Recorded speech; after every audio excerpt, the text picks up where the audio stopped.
Coming up, stormy skies leave dozens of delayed passengers. And the link of a Bahamian woman to a U.S. fugitive millionaire. The Bahamas Tonight starts now. Now in HD.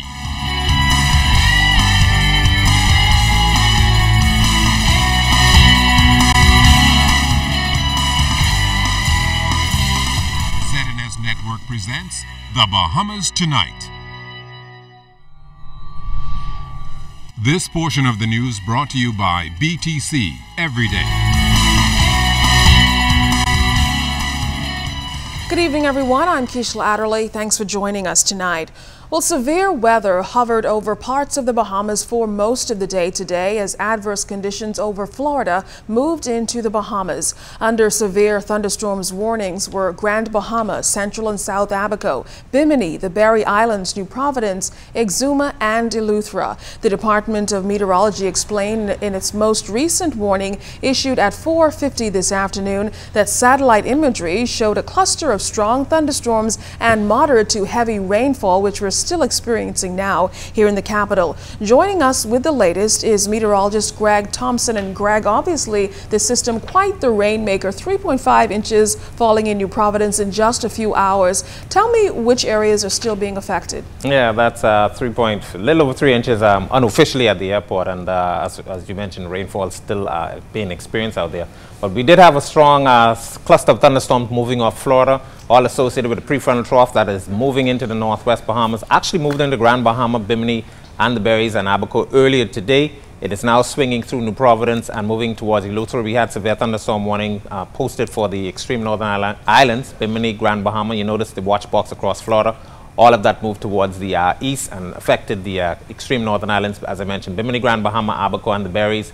Here in New Providence, that severe thunderstorm warning will be continuing for at least another hour, as most of this activity is going to be pushing through New Providence, Eleuthera, the northern portions of the Exuma chain, and some possibly even affecting the Cat Island area. We did have significant rainfall here at the airport, as I mentioned, little over 3 inches.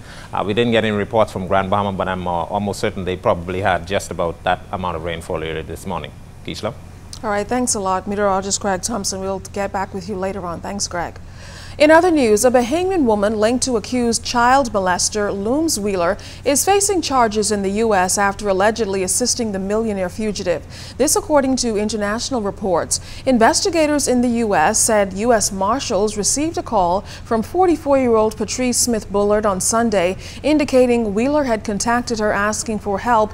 That's before she provided Wheeler with names and phone numbers of people she knew in the Bahamas.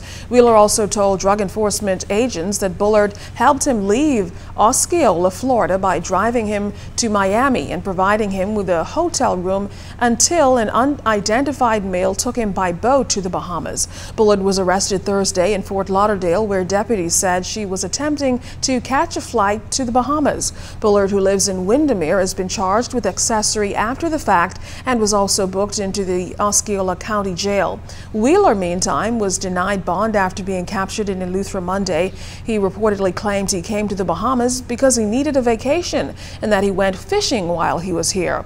Florida police had been looking for Wheeler since September 2nd when he cut off his GPS monitoring device. More illegal migrants have been captured in Bahamian waters, this time in Cistern Key off the Exumas. Her Majesty's Bahamian ship Pt.1 apprehended a 40-foot Haitian sloop with 90 persons on board around 2 o'clock Good Friday afternoon. The group includes 77 males, 10 females, and 3 children. The migrants have been transported to the Coral Harbor base and handed over to immigration authorities for processing. Director of Immigration William Pratt says this brings the total immigrants in the detention center to 202, 126 of them Haitian. The lowest we've been in weeks, really, because we've been having repatriation just about every week, basically. We've been chartering a Bahamas Air jet, so we were not lingering with them at all. We just had a flight left on Tuesday with Tuesday past with 114 Haitians. So that caused the numbers to be very low. And here comes another boat with 90, so that brings our total Haitian count to 126. And we hope to get those out of there, as I said, by the end of next week. In other news, the Privy Council says the Bahamian legislature may wish to reconsider whether it remains appropriate in the modern era to have the police commissioner give authorization for wiretapping in court proceedings. In a ruling involving 5 men facing extradition to the United States on drug charges, the council said the Bahamas may wish to consider whether the protocol provided by the Listening Devices Act should now be revisited and revised, suggesting that independent hearings replace the commissioner's authorization as is done in other jurisdictions. The Privy Council has sent the case of Melvin Maycock, Trevor Roberts, Delroy Moss, Shanto Curry, Gordon Newbold, and Sheldon Moore, who are facing extradition to the U.S., back to the Magistrates Court for further deliberation.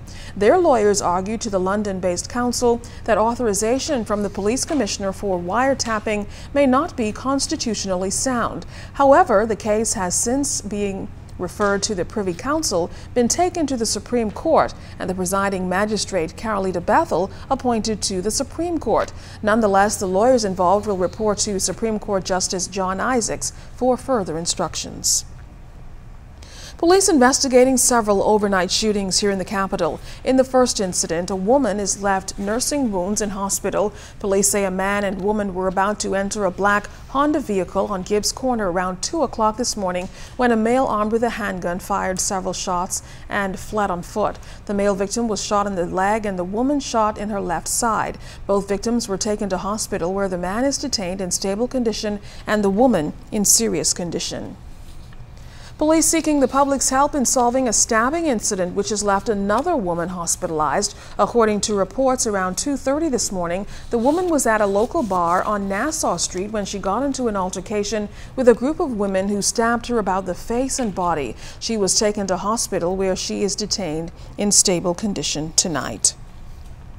And a man is listed in critical condition in hospital after he was shot at a nightclub. Police say the man was at a club on Andros Avenue off East Street when he was shot multiple times to the back. He was taken to hospital and investigations continue at this hour. Well, still ahead, a road trip with a big lesson behind it. We'll explain after this.